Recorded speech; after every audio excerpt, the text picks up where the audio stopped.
conveniently. Open the My Airtel app to buy Yaka units. Airtel Money. Simple, secure, borderless.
Hello, welcome to News Tonight. I am Rhoda Ngonzi, on sign language, Elizabeth Nakakoni.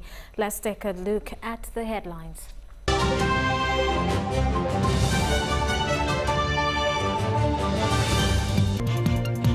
Bail or no bail, Parliament demands for explanations on arbitrary rearrest of 2 MPs. Legislature and executive arms of government in clash over separation of power doctrine. Land Force Commander Lieutenant General Muhoozi in volatile Somalia to assess UPDF troops' welfare. And in sports, UEFA drops its legal case against Barcelona, Juventus and Real Madrid.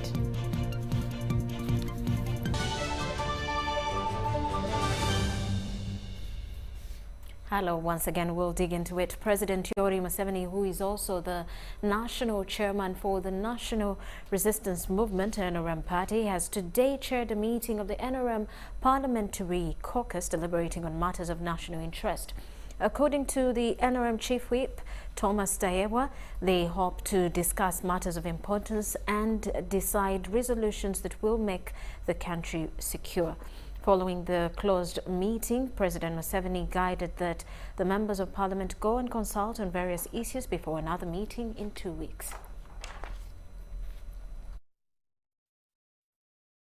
Parliament has demanded for an explanation on the rearrest of 2 legislators who had been granted bail by the High Court in Masaka. Alan Sewanyana of Machindia West and Mohamed Segirinya of Kawempe North were rearrested upon release on different occasions. The Speaker of Parliament, Jacob Olanya, has challenged technical people in government to avoid working in isolation, especially on matters of national concern. Susan Nawonga has more.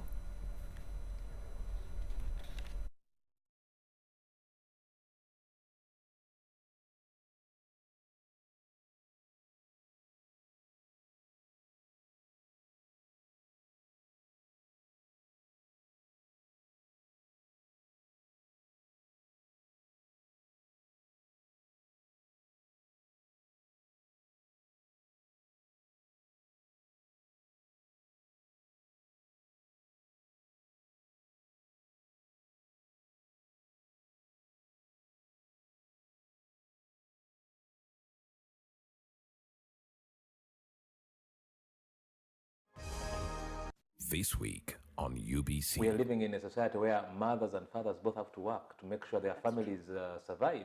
So you're saying I'm supposed to breastfeed for 6 months exclusively? Apart from the medical conditions, there are other things like psychological. If the mother is not emotionally right, that affects production of breast milk, hence failing to breastfeed your child. How do you know that your nipple is everted? How do you know that your nipple is flat? How do you know that your breast is not going to be able to produce milk? Things like that. Those are the things that we are supposed to do before we start the breastfeeding process. Man, it is very irresponsible of you to begin fighting for breast milk with your baby. So fathers, husbands and men, please, let's stop it. The Doc Talk Show.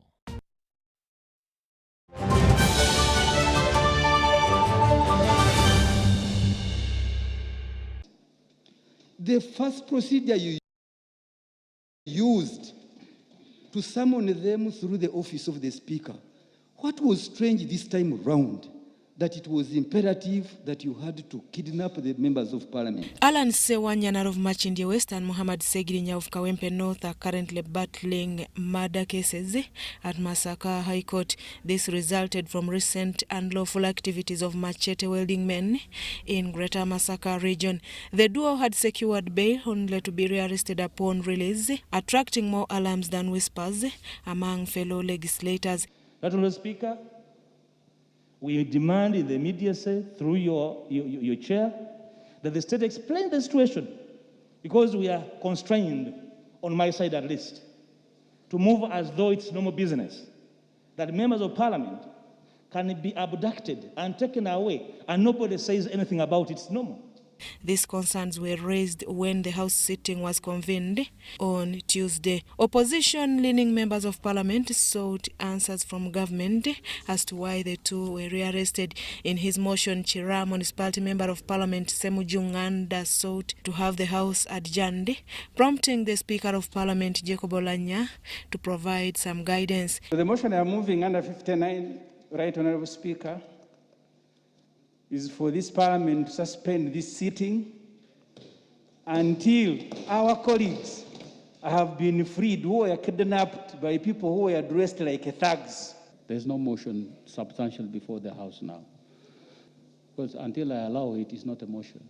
Even when the Speaker of Parliament temporarily adjourned the House for 15 minutes, the return of Prime Minister and Attorney General's explanations were not convincing. Right Honourable Speaker, it is also true that the Honourable Sewanyana yesterday had a statement and was interrogated at Chireka CID in the presence of his lawyers. Today, the Honourable Segirinya is also going to be interrogated by CID in the presence of his lawyers. The Right Honourable Speaker are going to be presented in court in accordance, and they can go back as many times as the offences they commit. Dissatisfied with these explanations, the MPs walked out of the chamber with guidance by the leader of opposition. In the circumstances, Honourable Speaker, I would like to join you in not joining illegality. The biggest statement that a criminal state must receive today, that this should not happen again, and in the circumstances, I am constrained to continue leading my team, Honourable Speaker, in these circumstances, because you are mimicking the truth. The Speaker of Parliament, Jacob Olanya, would then prematurely adjourn the House till Wednesday. Today I was talking to some group of people, and I told them the biggest problem that we have in this country is technical people stepping down directives from top officials of government. Susan Nawonga reporting for UBC TV. All members of parliament have castigated the growing culture of rearrests by security operatives of people after courts of law have granted them bail. The controversial debate on the floor of parliament follows most recent arbitrary rearrests of Kawempe North MP Mohamed Segirinya and Machindie West MP Alan Sewanyana by plainclothes security operatives. Now, the MPs are concerned that these operatives are violating the rule of law and abusing the doctrine of separation of powers.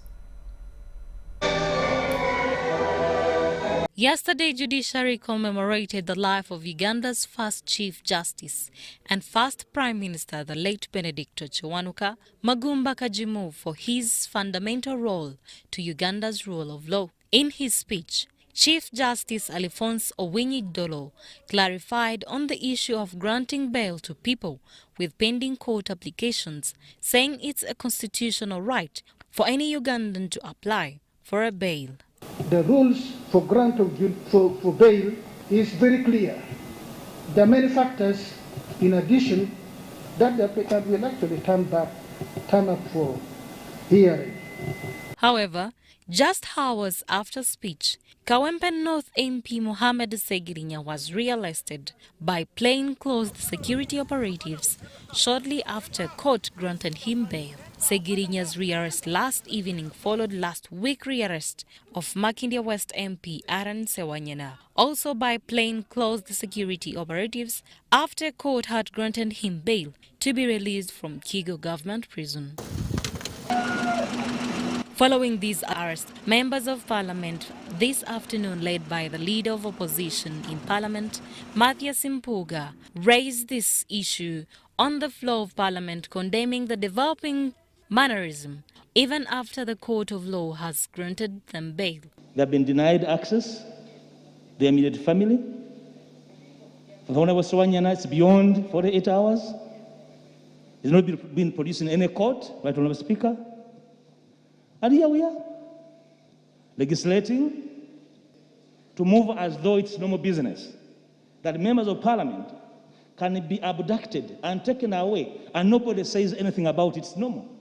What prompted government, as you say government, to conduct a kidnap of the honorable members of parliament? The Speaker of Parliament, Jacob Olanya, bought the argument, and the concerns rose by the MPs, however, was quick at throwing back the towel to the legislators, asking them to disclose the whereabouts of the alleged rearrested MPs. In the circumstances, I need to know the reason they were arrested. I need to know where they are being kept. I need to know why they are being kept. Members of the House became unruly, prompting Speaker to call for a 15-minute break, also asking the Minister of Internal Affairs to explain the legislator's location. Upon returning from the short break, Prime Minister Robin Anabanja enlightened the House about the legislator's matter. That the Honorable Sewanyana yesterday had a statement and was interrogated at Chireka CID in the presence of his lawyers. Today, the Honorable Segirinya is also going to be interrogated by CID in the presence of his lawyers. She, however, met hard time to convince the already charged House. The cumbersome mood at the House prompted Olanya to adjourn until tomorrow, a remedy that called down the flowering tempers. While presiding over the fourth memorial lecture of the late Benedicto Chiwanuka, President Museveni cautioned the judiciary to be vigilant with the issue of granting bail to capital offense offenders, stating that this could cost the country. Now, the other problem I'm beginning to see, ideological, again, departure, is this issue of maximum sentence, life imprisonment. Life imprisonment. But you killed a person. You are not put in jail for life. The one you killed is not in jail. He is dead. We are going to address it. Also, politically, we are going to, constitutionally, we are going to mobilize ourselves. I'm glad the CJ has, because it will cause us problems. Mohamed Segirinya and Alan Sewanyana before court were charged with attempted murder, terrorism, among others, though they denied being attached to any of them.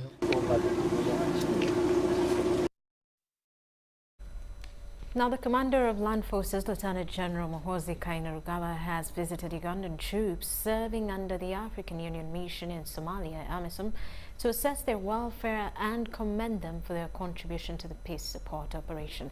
Lieutenant General Kainerugaba was in Somalia from the 23rd to the 27th September, where he interacted with the Ugandan troops involved in the ongoing operations to degrade Al-Shabaab and restore peace and stability in the country. Samuel Senano reports. His Excellency Muhammad Abdullahi Muhammad Farmajo and the Prime Minister, His Excellency Muhammad Hussein Robo. He also met with the AMISOM military leadership and visited various forward operating bases where he interacted with Ugandan troops at the front line. On arrival, the Commander Land Forces inspected a guard of honor mounted by the Ugandan AMISOM troops and later held a closed-door meeting with senior Ugandan military officers who included the Ugandan Contingent Commander Brigadier General Don William Nabasa and Major General Joseph Kidega, Uganda's defense advisor in Somalia.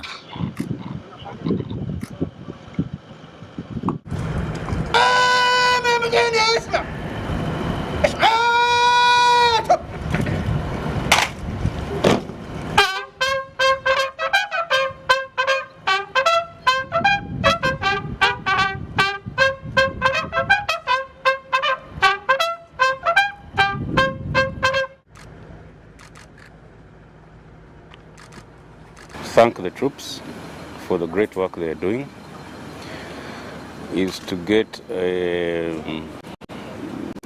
and to deliver to them the thanks of the entire army, UPDF, and the entire people of Uganda for the great work they are doing in Somalia. A commander is not one that sits in the office.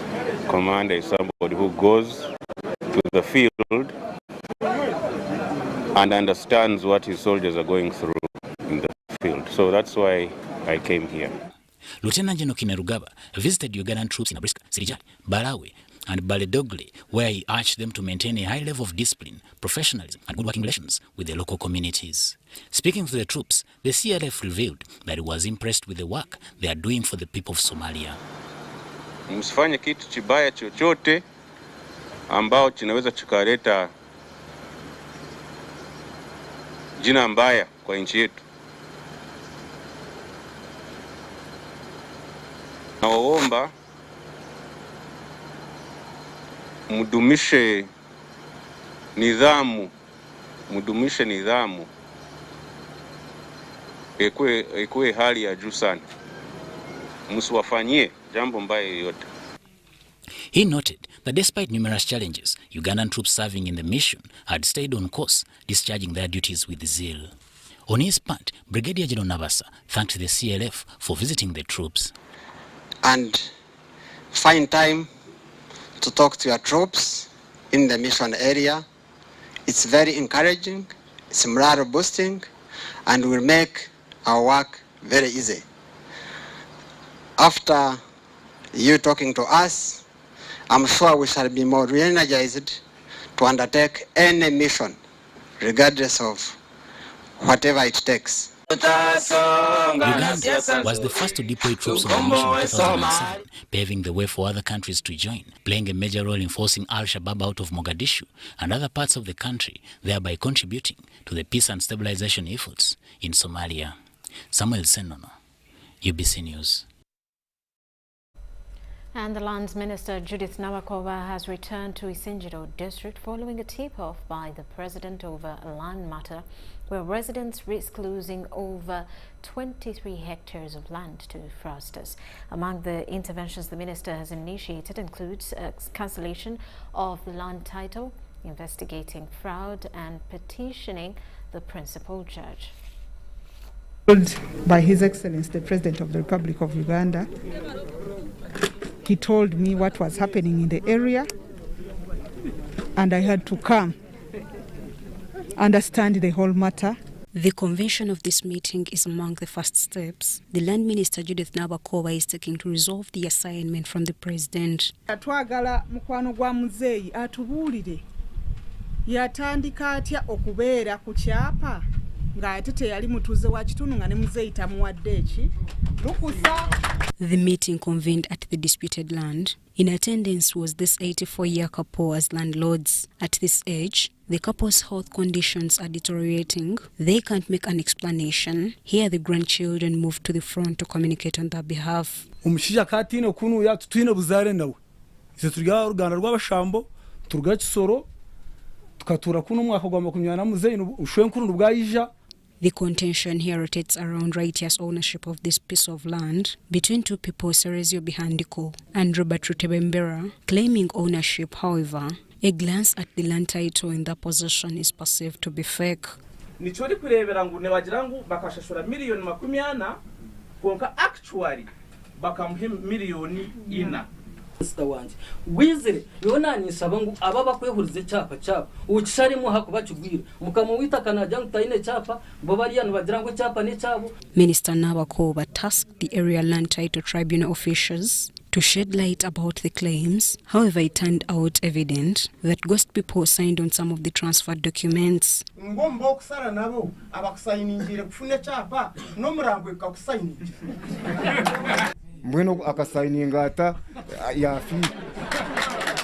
It's on this background, Minister Nabakova could not rule out a decision to cancel the land title. I've directed the EMZO registrar to come back and convene a public hearing and invite the Rubembere and the other guy because they need to be present before we start our journey for cancellation of the title.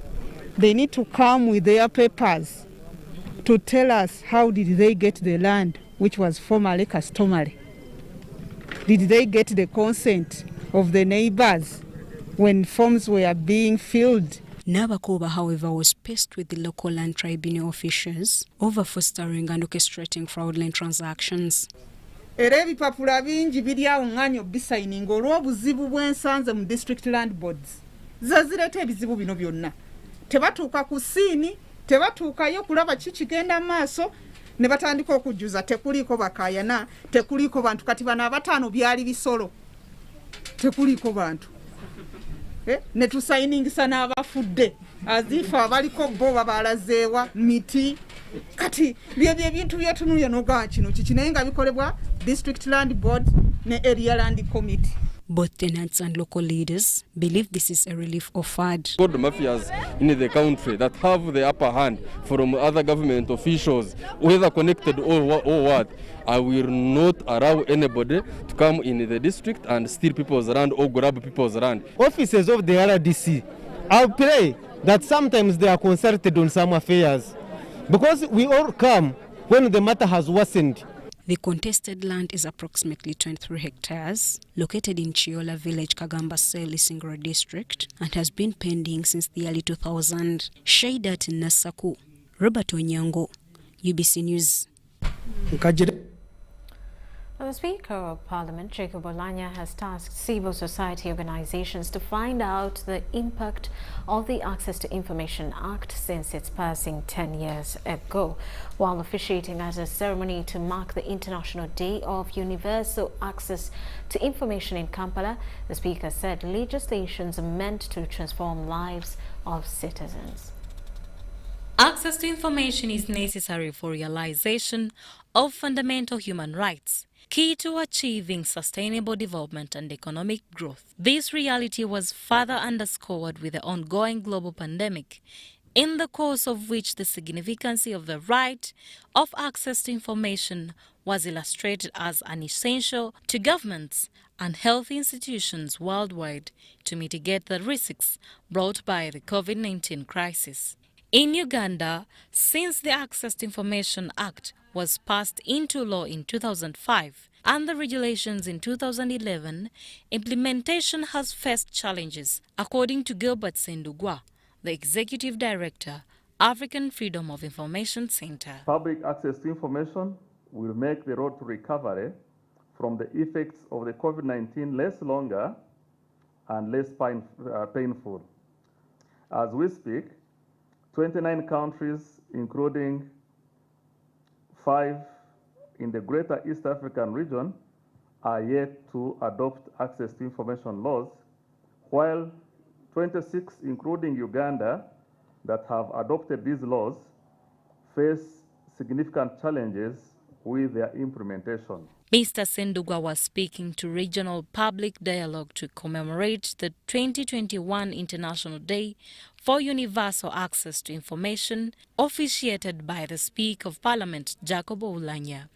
Oulanyah called for a post-legislative scrutiny of the law to check its relevancy to the public. Section 3 of our law says promotion of effective and efficient government.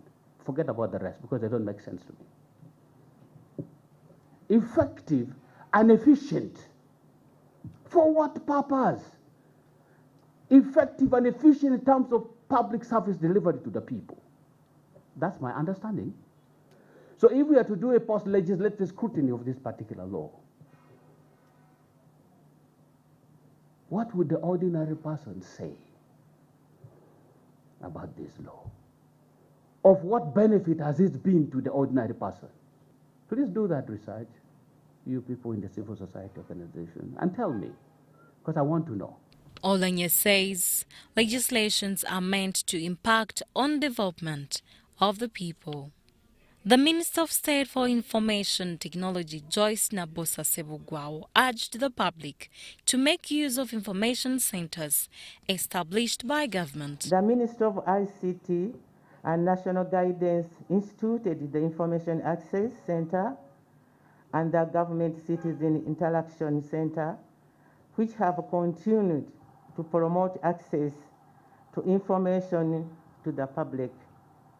I urge the general public to utilize these platforms to access the right information. The regional dialogue was organized by African Freedom of Information Center with support from UNESCO, Regional Office for Eastern, Office of the United Nations High Commissioner for Human Rights Uganda, the African Union Commission, Twaweza East Africa, and the Ministry of ICT and National Guidance of Uganda under the theme, The Right to Know, Building Back Better with Access to Information.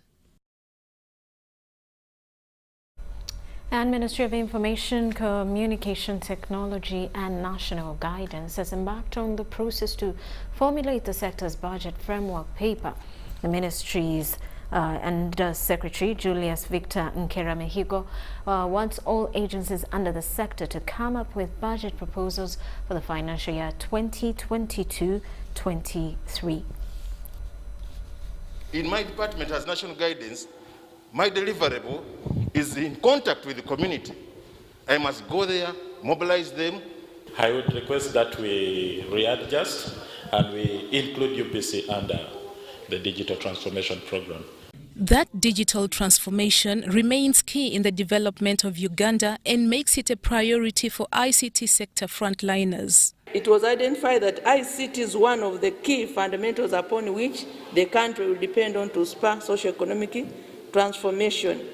So ICT is also recognized in the Vision 2040 and in NDP, which is now NDP 3. This was echoed at the Institute of Information and Communications Technology in Nakawa. Influence your budget at the program working group level. And you must participate and must articulate your issues. Within the limited resources, we make sure we handle some or part of the activities planned for. Ministries, departments and agencies were tasked to present their budget frameworks in the shortest time possible. We expect every head of institution, every head of department to retreat back to his department and call his or her staff to prepare their draft budget framework paper. In so doing, such moves will boost the ministry's planning processes. A ministry budget, it should be a budget that involved all members of staff in that ministry, having been consulted, having made a contribution, having made an input. At the end of the day, what is approved then binds everybody, is owned by everybody, and you can be sure that its implementation is more successful than a budget which would otherwise be imposed on them. Among the ministries, departments and agencies in attendance were Uganda Broadcasting Corporation, National Information Technology Authority and Posta Uganda, among others.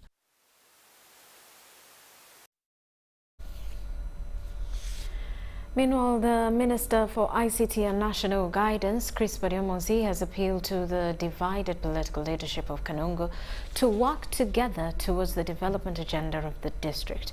In a 2-day training for the elected and appointed leaders of the district on national guidance and capacity building on leadership, the minister urged them to use the opportunity at their disposal.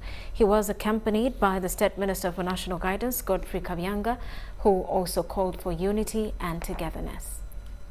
In promoting the national vision at the district and sub-county levels, it's presumed that all public officials, elected leaders and other key actors understand the vision and explain it to citizens. The National Guidance Program aimed at improving capacity building for leaders and better service delivery for the development of the country. In Kanungu district, different leaders from different sub-counties and town councils attended in huge numbers for a cause. The resident district commissioner called upon leaders to focus on developing the district other than capitalizing on political and religious quarrels. See how the leaders can be trained to focus on the issues which are embedded in the National Development Plan and also in the Vision 2040. These leaders must know the Vision 2040, what does it cover, so that they get a proper projection. He says Kanungu has a lot of income-generating opportunities like tourism and agriculture that need to be more focused on. However, the challenge is the bad road network, which the locals here want it addressed. They need to look at the roads which focus on tourism. The two ministers for ICT and national guidance noted the concerns of these local leaders. And the leaders are very happy, and they have been sharpened to focus on monitoring government programs and other interventions in the district, and also to work on unity, reconciliation, and working together as the leaders of this community to see that whatever resources are available to provide services in the area. We preach to cohesion, we preach patriotism, we preach zero tolerance to corruption, we preach love for the integration, and we preach socio-economic development. Let us utilize the chance that the President has given us to develop this area. The State Minister for National Guidance, Godfrey Kabyanga, urged Kanungu leaders to work together if they are to develop the district. You are all doing one thing. What you are doing must be in the interest of the people of Kanungu, not in your own what? Interest. Because you. The emphasis of this program is to make leaders understand where the country is and where it's to be within 30 years. Examining issues of service delivery, the roles of leaders in ensuring that the people who elect us or Ugandans who participate in elections can get better services, and it's a very good training. Story compiled by Jenny Romogisha. The Minister for Disaster Preparedness and Refugee Management, Engineer Hilary Onek, has met with the EU delegation to discuss disaster response and rescue operations. Now, the meeting also extensively discussed that's environmental destruction taking place in Karamoja. Let's take a look.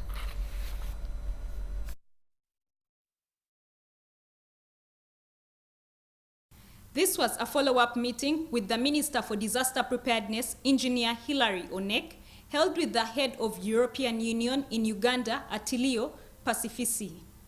On behalf of the government, the minister appreciated the partnership with the EU that continues to facilitate the development agenda. The minister said the current wave of disasters had overstretched government's ability to handle emergencies. He said there was need for the respective government departments and agencies to form a united front to plan better with the intervention of the EU. The hazard map to the World Council indicating under certain conditions we expect certain disasters in particular areas of the country. In the map it shows that in Elgon area when rainfall exceeds certain level, we do expect landslides and the population will be affected. And in that way, we prepare. He said agriculture in Karamoja sub-region should emphasize irrigation because of the extreme weather conditions. Onek implored scientists to produce fast-yielding seed to suit climatic conditions in Karamoja. On their part, the EU delegation informed the minister that partner states in the EU will follow up on issues raised and then prepare corresponding interventions. They said the EU intervention will be phased to begin with the short-term disaster and refugee management requirements. The EU delegation included Bruno, Rotiva, Roysen, Carlos, and Caroline Adriensen. Already in Uganda, but more focused on deforestation aspects, but which we could probably expand to look at other aspects of crops management, roads, fields, and even cattle movements. I think there was also a reference to the possibility to use this geosatellite mapping process for cattle movements, which is relevant for Karamoja. The minister decried the wanton destruction of trees in refugee camps and in Karamoja sub-region. He said alternative sources of firewood should be adopted to save the environment in that region. The meeting was also attended by Brigadier General Stephen Oluka, heading the National Emergency Coordination and Operations Center. Doreen Nasasra reporting for UBC News. Downtown Kampala is one of the most non-compliant areas to the COVID-19 standard operating procedures. Government had given leeway to business outlets like shopping malls and arcades to resume operations after stringent do's and don'ts were issued by KCCA and Ministry of Health. But to a glance to a beehive of activities and frisking of people indicates non-adherence to what government had perceived to be a safeguard to human life. After months of easing the lockdown, whose aim was to return the economy to stability, but with stringent terms and conditions given to traders and vendors to observe the standard operating procedures, however, a walk through the downtown Kampala indicates a looming surge of COVID-19 cases if the situation is not well managed. The situation here is worrying as many city dwellers are not bothered to use their protective gears in the fight against the spread of COVID-19. Kubanga bagala nnyo okugoberera amateeka olw'ensonga kati nga bolaba ekikubo kino waliwo ekidomola ky'amazzi kiikyo era abantu tubadde tubakwasa embeera ne tubagamba nti naaba mu ngalo yambala masiki so omuntu ogenda n'omuga ati yambala masiki ng'ate masiki agitadde mu nsawo. Farouk Matovu, a city vendor, associates the laxity to the media, which has not done enough to sensitize the public about the dangers of COVID-19. Ekisookera ddala nti ne media houses ziweddemu amaanyi okwogera ku bulwadde. Twalabanga amawulire ng'olaba nti mwega batandika na COVID naye kati ssaawa zino batandika nabyayo tebakyasoma balwadde bali mu ggwanga, tebakyasoma balwadde beeyongedde, bantu kyabafudde. So kati omuntu naye ava ku mulamwa n'aga obulwadde bukoze ki? COVID-19 standard operating procedures such as hand washing, putting on face masks and social distancing are mythical with people accessing malls. Bagamba tubitukwatako abamu bagamba obulwadde tebuliiyo abamu baganye n'okwegema tebakyayambala lwa nsonga gy'abeera nayo oluusi aba nga tajambadde alina mu bulago ate sobola muyita nti jangu ogule masiki agamba ate no gye nnina. Today, there are 64 new COVID-19 cases reported, 3,838 tests conducted, with a total of 3,146 deaths, and cumulative 9,659 recoveries. Sada Mubale, UBC News, Kampala. With that, let's take a quick break. We return with more details. This is News Tonight.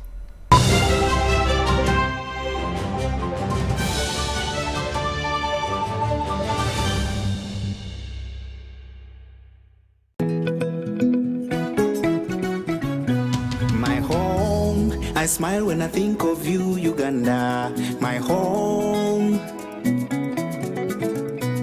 My home, I dance when I look at you, Uganda, my home. Oh, my Uganda. I know with you I'll always stay forever. I know, because I feel that we belong together. My home.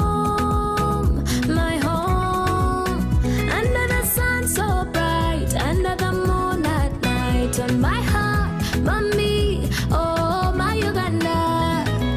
Hey, mama. At MTN, we look forward to starting another exciting journey together to grow our home, Uganda. Echa COVID-19 kijja kuggwa only if we stay at home, observe physical distancing, wear masks properly, sanitize or wash our hands with soap and water regularly, or get vaccinated now.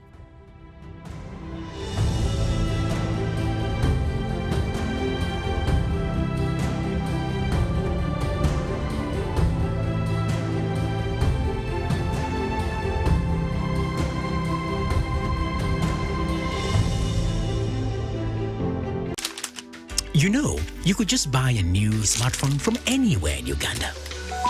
Dial *175 *94 hash to activate their 100% double data bonus offer on weekly or monthly bundles for 3 months.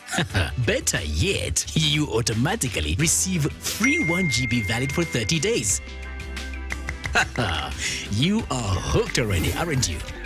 Enjoy 100% double data bonus from Airtel. Buy a smartphone from anywhere in Uganda and insert an Airtel SIM card. Dial *175 *94 hash to activate a 100% data bonus offer on weekly or monthly bundles, valid for 3 months. Dial *175 hash and select your preferred bundle to activate a 100% data bonus offer on weekly or monthly bundles, valid for 3 months. Airtel, the smartphone network. Getting GoTV was the best decision James has ever made. Finding a good place to watch football was never easy, but it was costly. Until James discovered something big. Now he can finally enjoy the benefits of homegrown advantage with a decoder and 1 month of GoTV value. For just 25,000 shillings, enjoy the world's biggest leagues and cap competitions. GoTV Uganda, love it.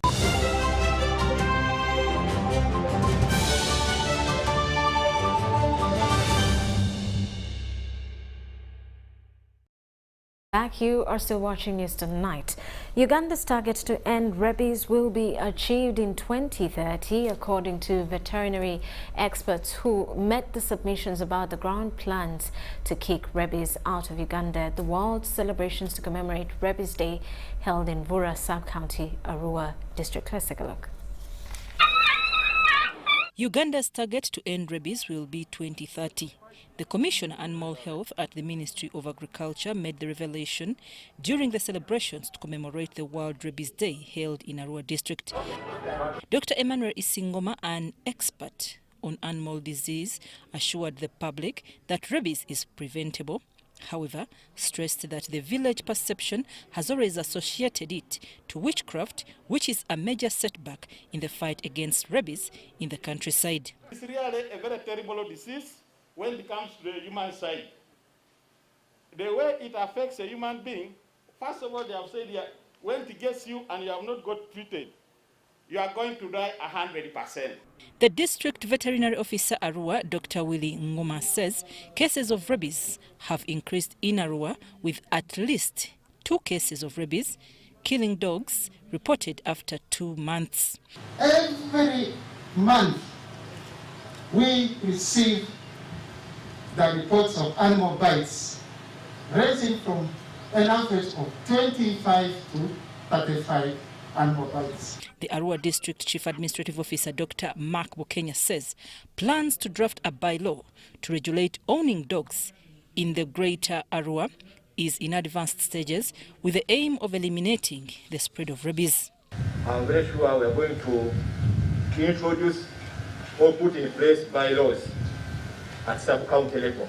The district chairperson, Alfred Okonzi, warned the people with a mythical belief that dog saliva cure wounds to stop the risk of contracting rabies and escalating the spread.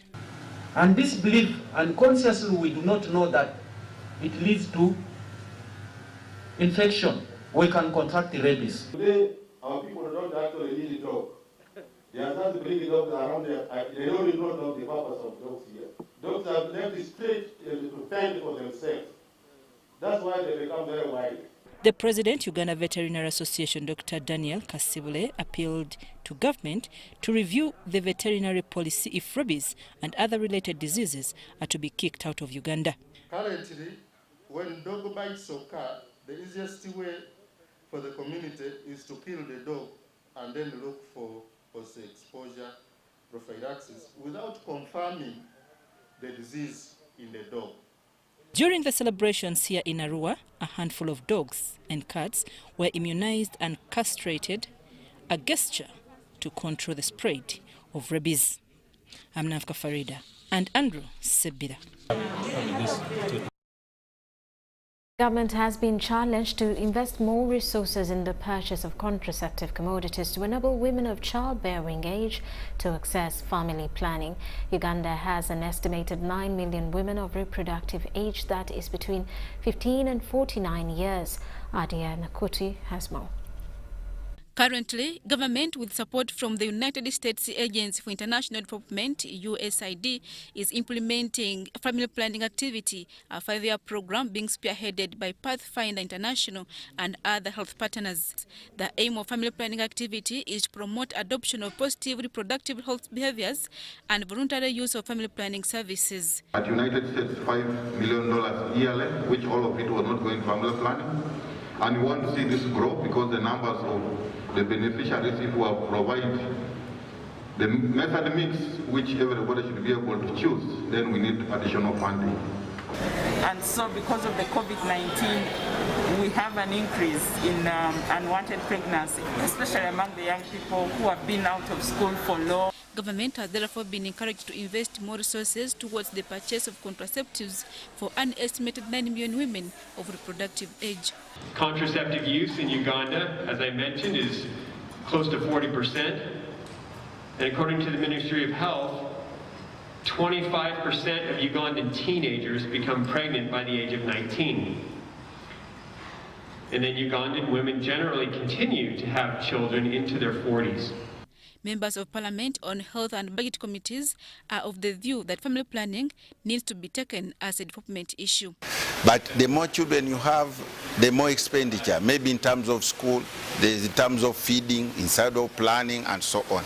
But if you have few children, then you can plan for those few.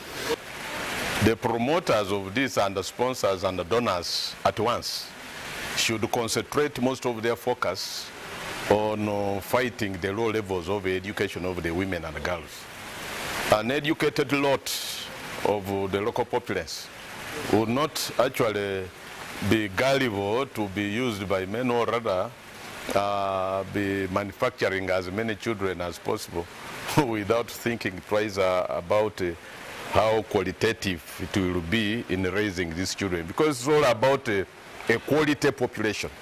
You able to take good care of a large family, even have them educated with this skyrocketing school fees. But the commitment is related to financial commitment. We think that if at all they continue to give 5%, that's no commitment. Then you give 5% and then it goes to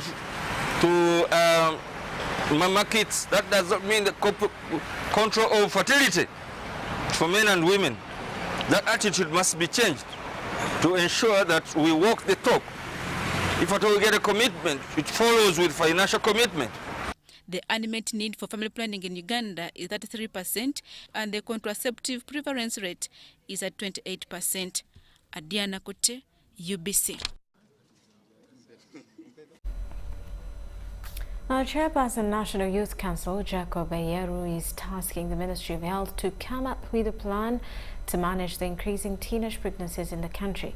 The pregnancies are attributed to the endless lockdown imposed on schools and higher learning institutions in the fight against the spread of COVID-19. Now, in this report, Ayeru is recommending the need of sexual education, especially the use of synthetic rubbers to reduce cases of early pregnancies.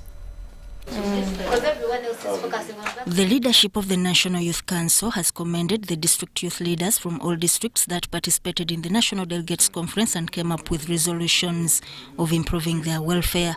The country is willing to lose an entire generation of young women to teenage pregnancy, that they will no longer continue with school because we are trying to avert one pandemic. Then we are not being careful as a country, and we have to do better.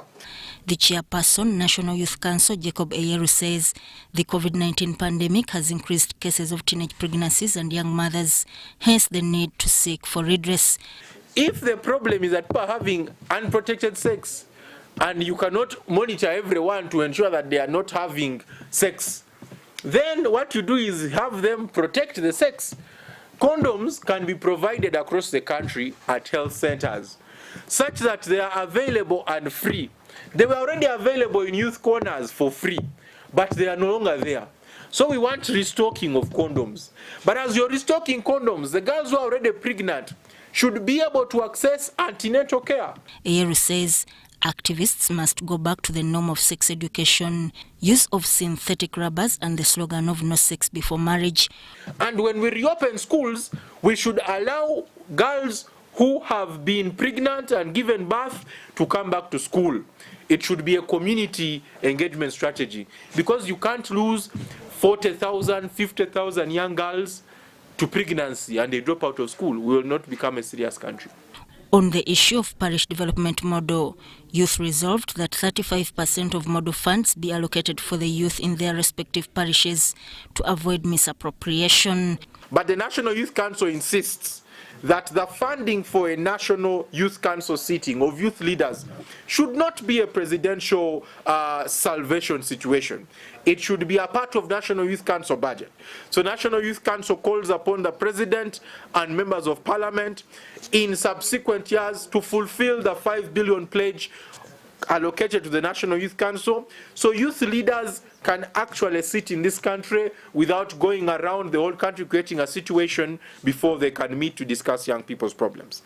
Eyeru says some actors are taking advantage of the lack of knowledge among the youth leaders at parishes to misguide them on the parish model funds. Youth leaders also noted that the newly elected youth leaders are not benefiting from the program due to the closure of the validation exercise before they were voted into office.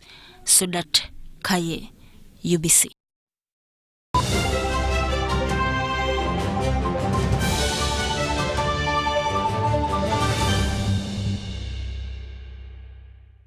Be alert. Do not share your Airtel Money PIN number with anyone.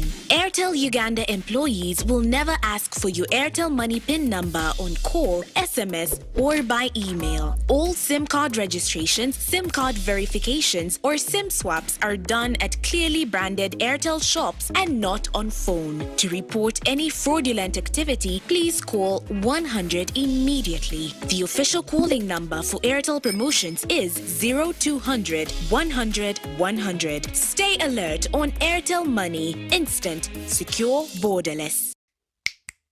5 for 5, 5 times the winning, yeah. 5 times the happiness, yeah. 5 times the luckiness, yeah. 5 for 5, oh yeah. It's 5 for 5. 5 for 5, 5 times the money, yeah. 5 times the shopping, yeah. 5 times the prizes, yeah. 5 for 5, oh yeah. It's 5 for 5. 5 for 5. Win 100,000 Uganda shillings weekly in the 5 for 5 jackpot. Simply download the Center mobile app. Click Center on the go to open your account online. Transact 5 times or more using Center Mobile, Center Visa, and Center Agent to stand a chance to win. The more you transact, the higher your chances of winning. So, participate in the 5 for 5 jackpot and win millions in daily and weekly prizes. The 5 for 5 jackpot is brought to you by Centenary Bank. Our bank, Centenary Bank, is regulated by the Bank of Uganda. Customer deposits are protected by the Deposit Protection Fund.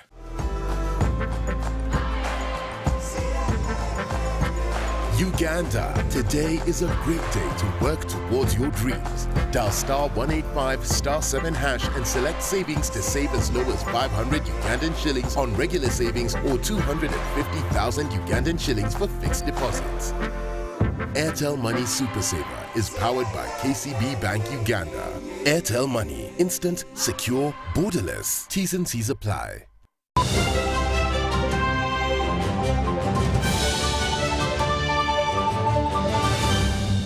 Brought to you by Transact 5 times or more using Center Mobile, Center Visa, and Center Agent to stand a chance to win. The more you transact, the higher your chances of winning. So, participate in the 5 for 5 jackpot and win millions in daily and weekly prizes. The 5 for 5 jackpot is brought to you by Centenary Bank. Our bank. the business news, Uganda Revenue Authority is to deploy state-of-the-art intrusive cargo scanners in key major border points. A consignment of the electronic equipment has been received by URA Commissioner General. In another development, Cipla Quality Chemicals is venturing into the manufacturing of anti-cancer and anti-sickle cell blood anemia. This follows the signing of a supply agreement with the Ministry of Health. Let's take a look. Uganda Revenue Authority has received non-intrusive scanning equipment that seeks to help the revenue body in the collection of international taxes. URA has received the first consignment of 39 scanners. So with a big scanner now, the whole pallet can be scanned. So we are building. We had very few. Now with this is the biggest single procurement of scanners, 39 scanners. This electronic equipment will help cover the most strategic border points. The first consignment, which includes the big baggage scanners, is being deployed to Entebbe International Airport. The opening of parrots had many challenges. One of them, it takes time to open these things. Some are fragile imports. During the process of unpacking and counting and opening each box, some things break. According to the Commissioner General, URA, they are looking forward to making optimal use of the state-of-the-art equipment, which is in line with the Revenue Authority's commitment to serving the country faithfully. Gota, if you know, on the border with DRC, Bunagana, all those borders, we are going to cover them with the handheld and the mobile ones. The scanners are the biggest single consignment URA has procured since it was established. In another development, Cipla Quality Chemicals Limited has signed an agreement with the Ministry of Health that authorizes Cipla to start manufacturing of anti-cancer, anti-sickle cell and anti-tuberculosis medicines in Uganda. As we access these medicines locally, they are easily available, they are affordable, and we do not doubt the quality. And today, I think it's close to 1 million or slightly more than 1 million. And whoever is sick and really wants to be treated, the government of Uganda is there. 14 years ago, Cipla Quality Chemicals signed a similar agreement that targeted malaria and HIV/AIDS. The initiative yielded tremendous results in mitigating the negative impact of the two deadly diseases. Currently, cancer and sickle cell blood anemia are becoming a big burden not only to Uganda but the African continent at large.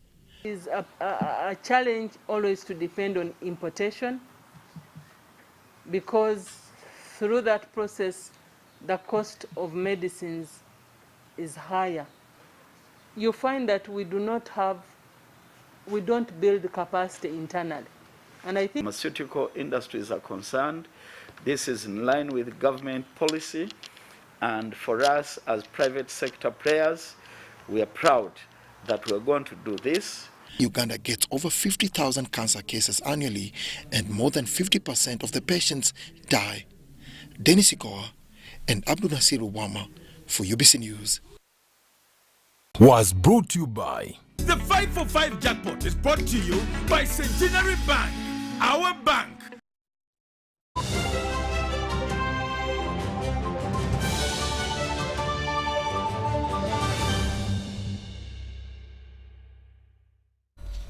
And now in the world of sports, Uganda women's senior national team is in South Africa for this year's COSAFA's women's tournament. On arrival, head coach George Lutalo confirmed that the 20 players who were featuring at the tournament were selected on merit after a few trials. The squad comprises of 2 goalkeepers, 6 defenders, 6 midfielders and 6 forwards.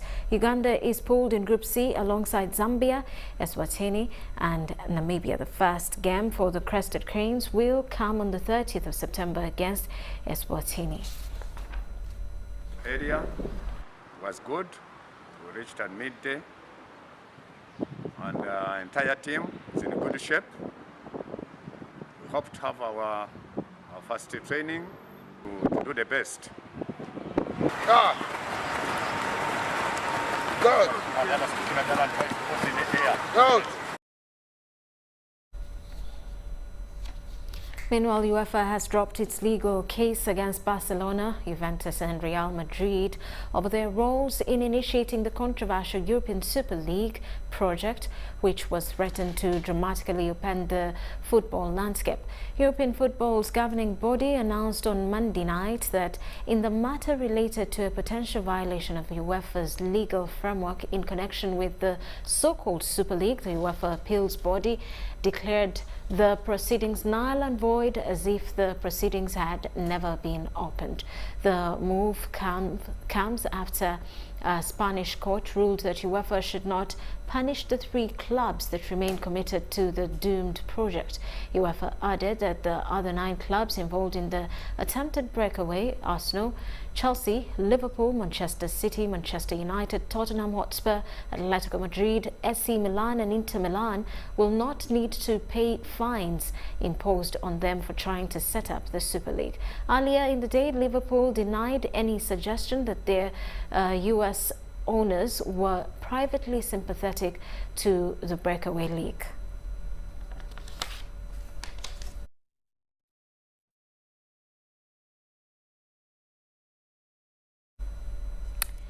And with that, let's quickly take a look at the top stories for the night.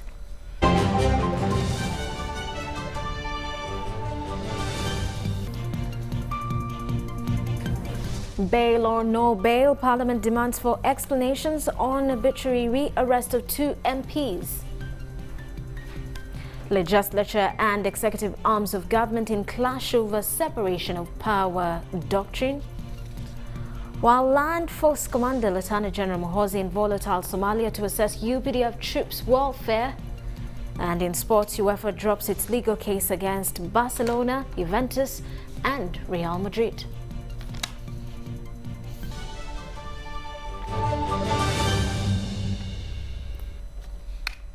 Well, that does it for News Tonight. Thank you for sticking with us throughout the hour. Elizabeth Nakakone on sign language. I am Rhoda Ngonzi.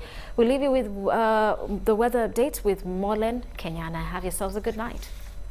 Yes, a very warm welcome. It is the part where we give you a weather report here in UBC. My name is Molen Kenyana, and I can tell you we still have rainy conditions across most areas within the country, although we are likely to have a reduction by tomorrow, but we will see that in our forecast, which will come in just a bit. First, let's take a look at our 24-hour report. We did have rains across Masaka, and they were reporting a total of 17.5 millimeters. Budud at 8.6. We also had a total of 8 millimeters. That was across Jinja.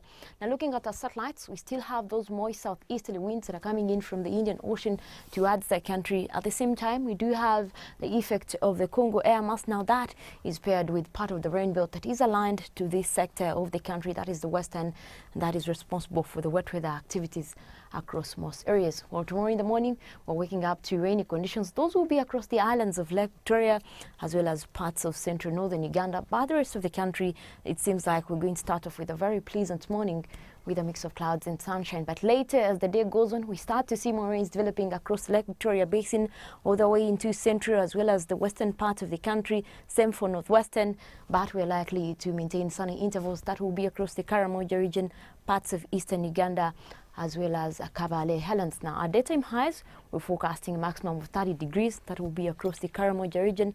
Same for northern Uganda. That will be also at 30. Kampala, you'll be at 28, and we're forecasting a maximum of 24 degrees centigrade. That will be across Kabale Helens. Now, some of the cities we have for you across the world, we're forecasting sunny intervals across Nairobi with a temperature of temperatures going up to 27. That will be in the afternoon. We do have sunny conditions still across Dubai. Very hot weather is forecast at 40 degrees centigrade. Also likely to have rains for Paris, and London is expected to have sunny intervals. And with that, we come to the end of tonight's weather report. Thank you very much for keeping us company. My name is Molen Kenyana. Have a good night.